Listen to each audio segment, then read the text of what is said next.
At 6. From around the world and from CBS News headquarters in New York, this is the CBS Evening News with Dan Rather. Good evening. Reliable information from Poland remains hard to come by tonight, but cracks in the Iron Curtain of silence under 4 days of martial law appear to indicate the following.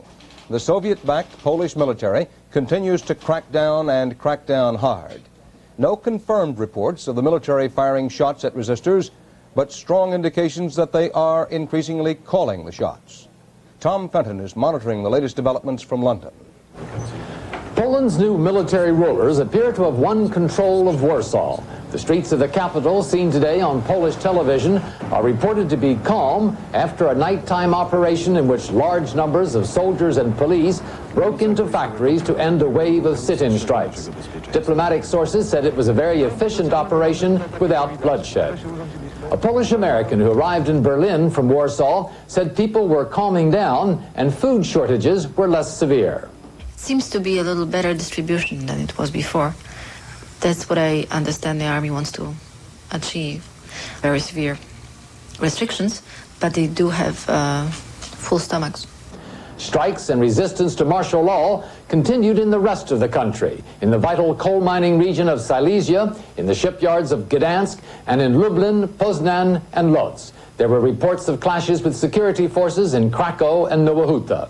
In Vienna, foreigners arriving from Poland said everything from batons to tanks have been used to break up the strikes. The students came closer and closer and got rather vociferous, and were calling out Gestapo, which is, and the police didn't like this particularly and came with their truncheons. Poland's military rulers tonight promised that the process of reform would continue after order is restored. They also promised an increase in the minimum wage on January the 1st.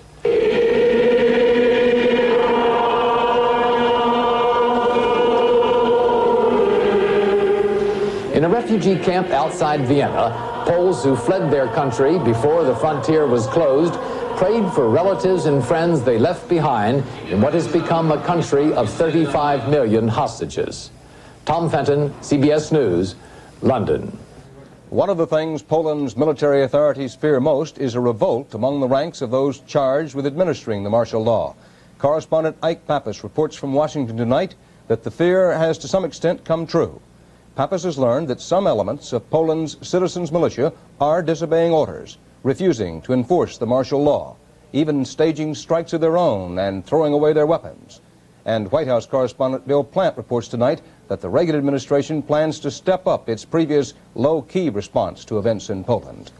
In Gdansk, birthplace of the Solidarity Union, a report from Solidarity sources on the breakup of resistance at the linen shipyard.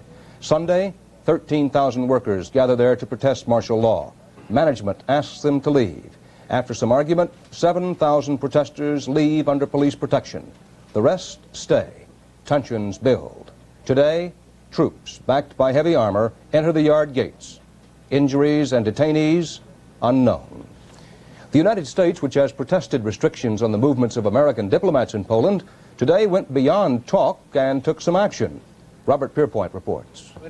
Poland's ambassador to Washington, Romuald Spasowski, was summoned to the State Department this morning, where Secretary Haig informed him that the United States was imposing the same restrictions on Polish diplomats here that have been imposed on American diplomats in Poland.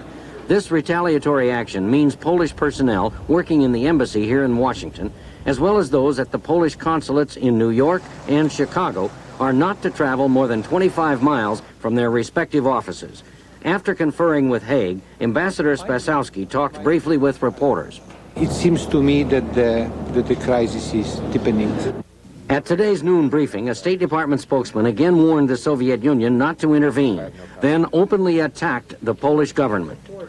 We are seriously concerned that large numbers of people have been interned, and with reports that Walesa is not a free agent. If this is true, it will be hard to reconcile with the government's commitment to continuation of the reform process and to political solutions. Despite these signs of increasing tension between Warsaw and Washington, President Reagan refused to comment. Over to No, Ellen, there's a press conference tomorrow.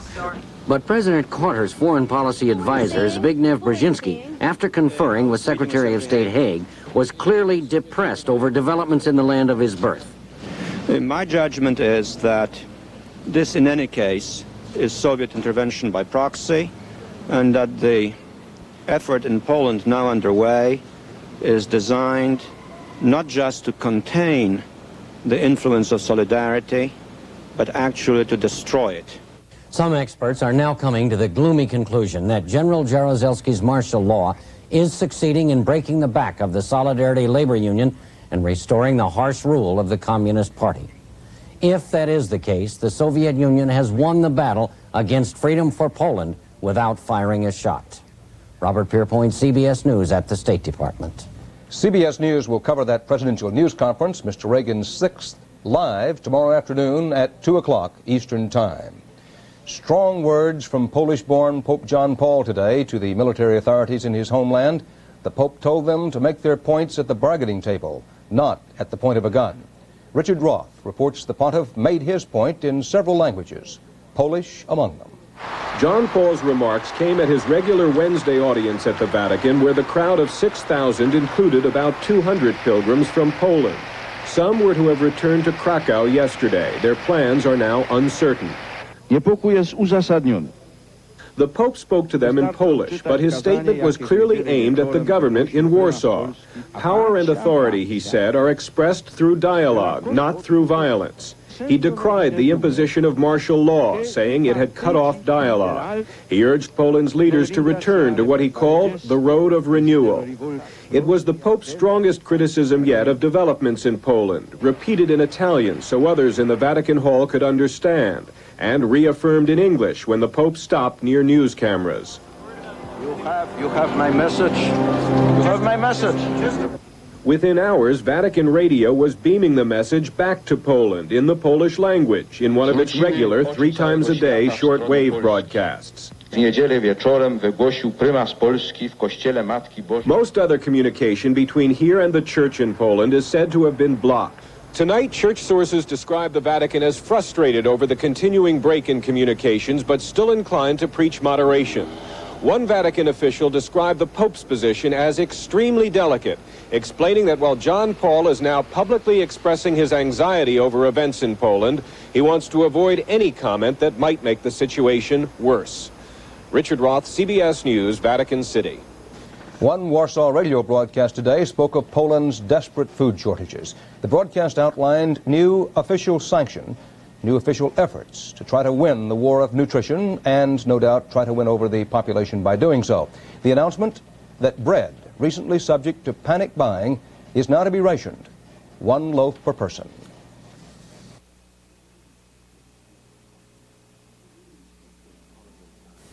In these hectic holiday times, should the incomparable ability of Schweppes to lend quiet elegance to any glass be considered indulgent? Oh, not if it's your holiday.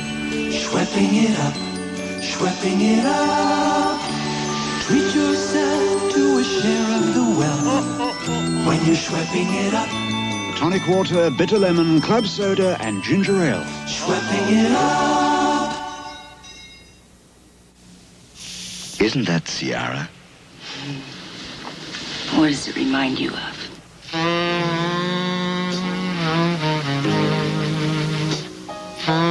You smell terrific.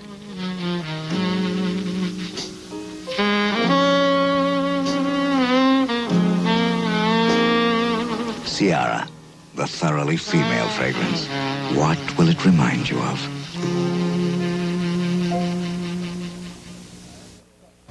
Telephone and telegraph lines are cut in Poland. Only drips of diplomatic mail get through.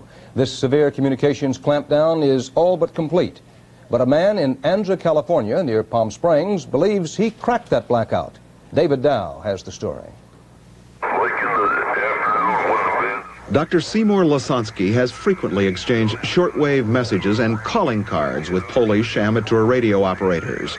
Martial law in Poland had ended that until last night. A weak station broke in on code, that's International Morse code, saying this is Poland, Poland. Quickly, Lasansky rotated his antenna toward Poland. What followed, he's convinced, was an appeal for help from Poland, and the implication, at least, that Russian tanks had entered the country amid widespread strikes. The message is a little broken, but what we got was the following. Russian West tanks in all to enter 0200 in Strajk, S-T-R-A-J-K, and there were a few letters after that that I couldn't get. No food, cold, soldiers, 5 million on strike, okay, solidarity. Militia, police, please organize food and clothes to children. Cold, must QRT. QRT means must go off the air.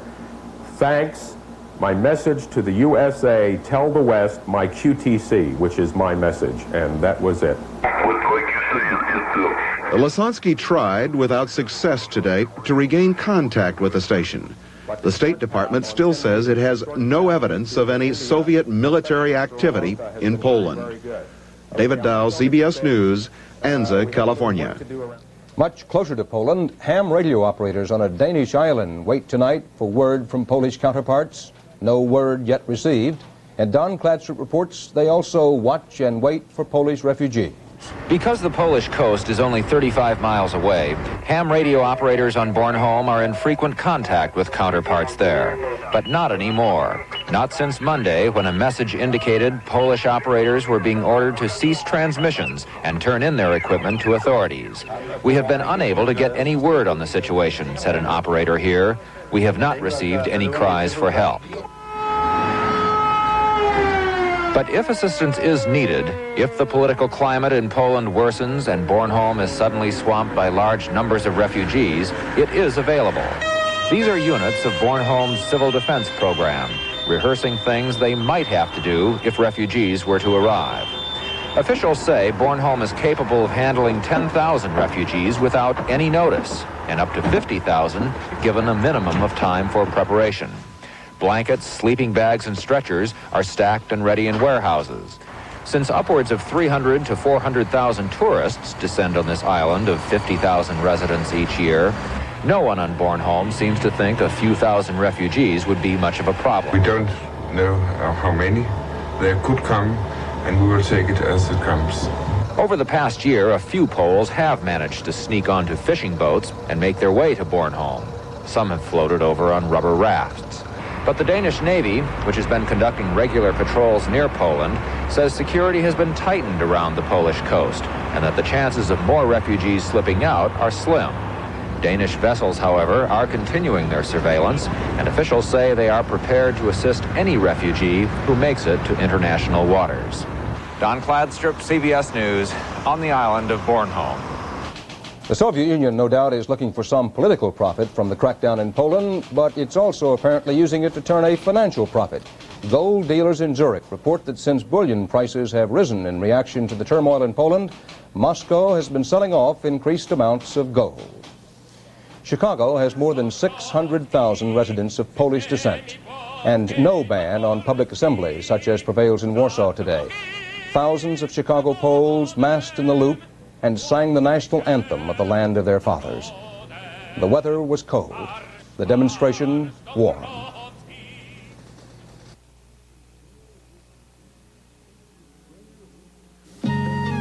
Rare whooping cranes spend the winter on the Aransas Peninsula in southern Texas, where Conoco produces oil and natural gas. For protecting the crane's habitat, we were the first company to receive the Citation of Merit from the National Audubon Society, which shows, we think, that America's energy can be developed even as America's environment is preserved. Conoco, now combined with DuPont for a better energy future.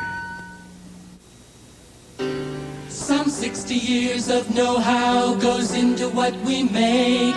We help to get you through your day from the moment when you wake. Sunbeam has so many ways to help you make things right. At Sunbeam, we believe the more you use a product, the more valuable it becomes. You can turn to Sunbeam, morning, noon, and night. The national recession continues to dampen this holiday season. The Federal Reserve Board reported today that industrial production fell 2.1% last month, and that is the fourth straight monthly decline in the output of this nation's mines and factories. It's also the sharpest since the 3% dip in May 1980. Analysts agree today's report points to more unemployment, and Ray Brady offers a case in point. The Ideal Corporation, Brooklyn, New York. Here, the worst predictions about the recession have already come true. It's a small company which makes components for automobiles. The unemployment rate at this one factory is 10% and rising, a rate some economists now predict for the rest of the country. That forecast translates into another 1.5 million Americans out of work by next spring. Frank Abarno has worked at the Ideal Corporation for 12 years, and in just the last 3 months, he's seen 70 of his fellow workers laid off. I got 5 mouths I got to feed home, myself and 4 others. And where am I going to get a job paying what I get paid here now? Frank Abarno has job security, it would seem. But as today's industrial production figures suggest, few jobs are secure. Virtually every American blue-collar job is threatened now by the recession. Those who cut the lumber for houses or make the equipment for offices are threatened. With the administration increasing defense spending, there was a jump in the production of plants turning out military and defense equipment. But for most other industries, the figures were grim. Ray Brady, CBS News, Brooklyn, New York. Housing starts last month increased 0.8% over October, but there was no encouragement in the figures for housing permits for future construction. They dropped 0.6%. Today's bad economic news combined with the Polish crisis to send the stock markets generally down. Well, little can stand in the way of a Congress whose members want to go home. Issues which have involved weeks of debate and political maneuvering suddenly are resolved. So it was today, as the 97th Congress, winding up its first session, headed home for Christmas. Phil Jones has that story. A majority in this Congress helped Ronald Reagan make fundamental and far-reaching changes in the nation's focus. Untouchables were touched. More than $40 billion in budget cuts. Passed the biggest individual and business tax cut in history. The largest defense budget ever, some $200 billion. Sophisticated military equipment was sold to an Arab country. But left undone, 3 of the appropriations bills carrying controversial amendments on abortion and school prayer, extension of the 1965 Voting Rights Act, overhaul of the financially troubled Social Security system, although the House today joined the Senate in assuring minimum benefits for those now on it, but excluding new recipients after January 1st. End of the year assessments by those involved: Republicans, Alan Simpson, curious; Larry Pressler, bland; Democrats, Jim Wright, vexatious; Claude Pepper, regrettable. Democratic Senator Howard Metzenbaum. We have achieved a high degree of backward momentum. Senate Democratic leaders held a news conference today to vent their frustrations and complain about Republicans voting in lockstep with the Republican president. Hopefully, those on the other side of the aisle will not always march like political zombies to the administration's tune. But what is one man's lockstep is another man's unity. But if not all Americans were taken care of by this Congress, they did do some things for themselves. The Senate removed the cap on what members can earn on the lecture circuit. The House raised its limit. And they also voted for a tax break on their Washington homes and operating expenses, even though it will cost the Treasury more than $200 million in lost revenues. So the reviews of this first session of the 97th are mixed. But as one senator put it today, at least no one can accuse us of being a do-nothing Congress. And the Democrats didn't have to follow the Republican president on everything. House Speaker O'Neill was out tonight to light the Capitol Christmas tree, one full night ahead of the president's lighting of the national Christmas tree tomorrow night. Phil Jones, CBS News, Capitol Hill. Chief Justice Warren Burger's dislike of the press is well known around Washington, and he displayed it today on a visit to Nebraska. Derek Blakely was there. That you met with President Nixon to discuss management. Chief Justice Warren Burger arrived at the Stewart Building in Lincoln, Nebraska to attend a private luncheon for federal, state, and local judges. The Chief Justice was asked about charges by John Ehrlichman that Burger had discussed Supreme Court cases with Richard Nixon while he was in the White House. Berger kept walking and gave no answer. But as a CBS News crew followed him into the elevator, Berger reached out and knocked the camera to the ground. Get out of here. Hey, there's no reason you know, that's my own camera. What's your name, sir? Thing in my nose. What's your name, sir? You assaulted a human being. Hey, I'm dead. A longtime advocate of prison reform, the Chief Justice later toured the Nebraska State Penitentiary, but reporters were not allowed on the tour. And in a speech sponsored by the Lincoln, Nebraska Bar Association, the Chief Justice called for a radical shift in the function of prisons. We can continue to have largely human warehouses with little or no education and training, or we can have prisons that are factories with fences around them. That's what I propose today. Berger argues that the prison factory concept would give inmates new hope for a productive life after prison, while saving taxpayers millions of dollars now spent to keep repeat offenders behind bars. Derek Blakely, CBS News, Lincoln, Nebraska. There was snow all over the map today, 12 to 14 inches in such widely separated places as Albany, New York, and Tacoma, Washington. In Lincoln, Nebraska, 20-mile winds drifted snow, which already was 7 inches deep. Offices and schools closed early, and driving was such a mess that 60 accidents had been reported by early afternoon.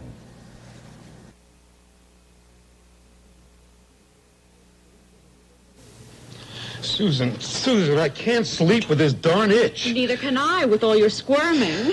Here, try my new Prep-Court. It's a special hydrocortisone cream formula. Prep-Court? It's something new from Preparation H. Prep-Court can often give fast temporary relief from external itch associated with hemorrhoids. Hydrocortisone cream. Great idea. I'll try it. Hey, the itch is gone. Now I can get some sleep. New Prep-Court hydrocortisone cream. Fast relief from itch. Dear Atari Anonymous, ever since my husband Luno returned from Earth with asteroids, the new Atari home video game, he and the rest of the family do nothing but play asteroids. Luno says asteroids is good practice for his interplanetary flights. Tell me, dear Atari Anonymous, with everybody hooked on asteroids, what on earth is a poor Martian mother to do? New Atari Asteroids, now available for your home. Syria pressed its case in the United Nations today against Israel's surprise annexation of the Golan Heights on Monday, territory captured from Syria in the 1967 war. Bob Fall reports the Israelis are giving every indication of sticking to their decision, come what may. Ever since the government virtually annexed this area, Israeli military convoys have been moving here, troops and heavy equipment, even in broad daylight, as Israel sends a public message to Syria not to intervene in the territory. Even though Israel has not detected any unusual Syrian military activity, and even though military planners think that Syria is so troubled within and so isolated from its Arab neighbors that the chance of conflict is low, Israel is sending unmistakable signals that if there is conflict, it won't be limited, that Israel would use the occasion to remove Syrian anti-aircraft missiles along the Lebanese border.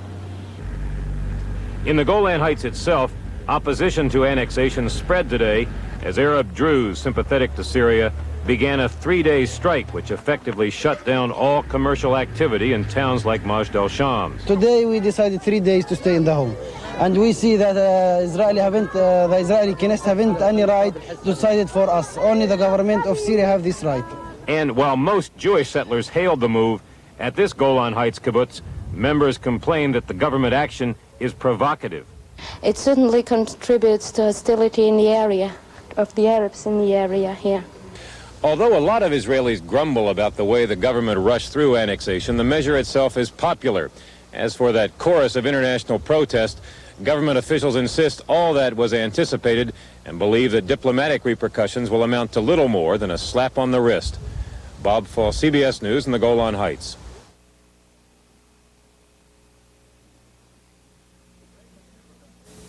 Great lecture, Professor.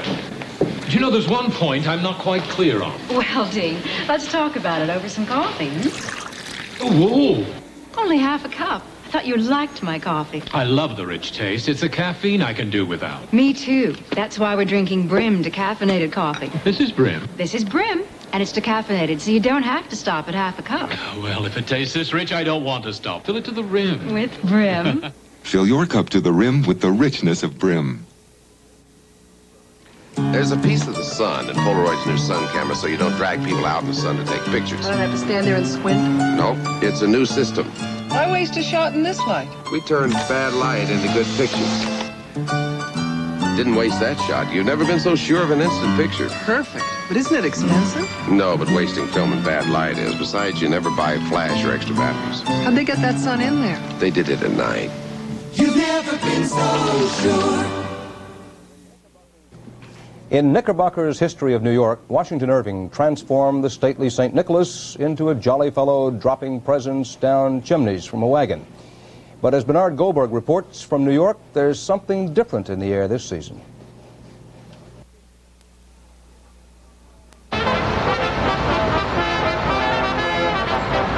Christmas in New York. It's the tree, the skaters at Rockefeller Center, the Christmas spectacular at the Radio City Music Hall.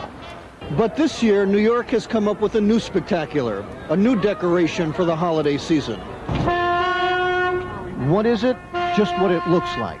Garbage. More precisely, 104,000 tons of garbage that are adorning the sidewalks of New York this Christmas season.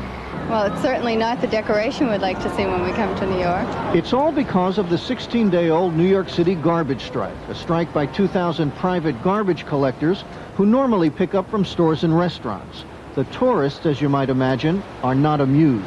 It's a disgrace. I think it's a disgrace. Garbage is discouraging and putrid. I think it's awful, especially around this holy season of Christmas. They're parking it everywhere, even in parking lots. They're putting it atop the skyscrapers. And no one ever accused the world-famous Waldorf Astoria of being a trashy hotel. But for a while, even the Waldorf was storing its garbage on the roof. But no matter how hard they tried, they can't hide it all, a fact that didn't escape this out-of-towner. It's pretty bad. We almost vomited walking down, one of the side streets. I've never seen anything like that before in my life. Of course he hasn't. He's from Colorado Springs. But New Yorkers have seen it all, so none of this means very much to these people who could win gold medals at the Nothing Bothers Me Olympics. Besides, 'tis the season to be jolly. Bernard Goldberg, CBS News, New York.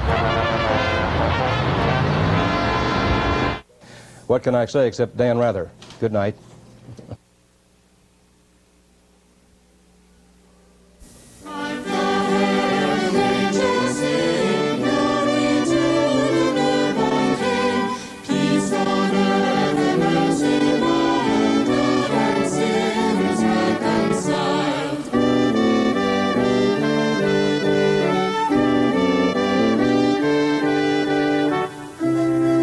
Whitman's Chocolates, a delicious Christmas tradition ever since 1842. Hello. I like this Remington microscreen rechargeable shaver so much, I bought the company. It shaves as close as a blade, or I'll give you your money back. The first microscreen is so thin it shaves incredibly close. The second even closer. And Remington's American-made. It costs less. Norelco's imported. It costs much more. The Remington microscreen rechargeable shaver shaves as close as a blade or your money back. And the Lady Remington, the perfect gift, also with a money-back guarantee. From CBS News headquarters in New York, this has been the CBS Evening News with Dan Rather. This is CBS. The crime rate is down so far this year in Metro, and the snow won't hit us until late morning. We'll have those stories and a lot more coming up next on Eyewitness News. Folks, when your favorite grocer carries Tyson Country Fresh Chicken, he does it because he believes it's the best. He knows you want grade A chicken that's plump and tender and tasty. That's got to mean Tyson. He also knows Tyson's firm-to-the-touch chilling process locks in freshness. Freshness guaranteed in writing by Don Tyson.